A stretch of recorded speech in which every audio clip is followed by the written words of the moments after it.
ఆయన రూటే సపరేటు. ఎంతో కష్టపడి స్వయం కృషితో ప్రతిభతో ఎదిగిన వ్యక్తి డాక్టర్ మోహన్ బాబు. ఓ అసిస్టెంట్ డైరెక్టర్గా కెరీర్ ప్రారంభించి నటుడై, హీరోగా, నిర్మాతగా, విద్యావేత్తగా ఘన విజయాలు సాధించారు.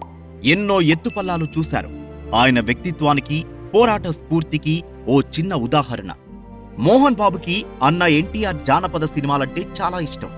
సింహబలుడు, సింహ గర్జన లాంటి జానపద సినిమాల్లో నటించిన ఫుల్ లెంత్ జానపద సినిమా చేయాలనేది మోహన్ బాబు కోరిక.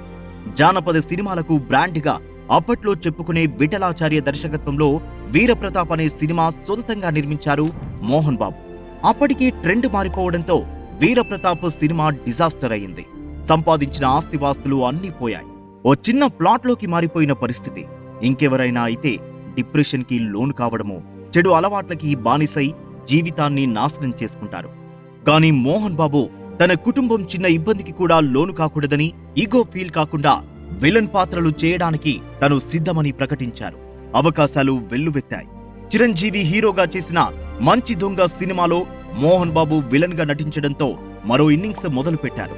మోహన్ బాబు ఫైటింగ్ స్పిరిట్ కి ఆశ్చర్యపోయిన ఆ సినిమా డైరెక్టర్ రాఘవేంద్రరావు మోహన్ బాబుకి "నా రూటే సపరేటు" అనే డైలాగ్ రాయించారు. ఆ డైలాగ్, ఆ క్యారెక్టర్ సూపర్ హిట్ అయ్యాయి. మోహన్ బాబు గారి జీవన పోరాటానికి "నా రూటే సపరేటు" అనే మాట ఓ స్లోగన్ గా నిలిచింది.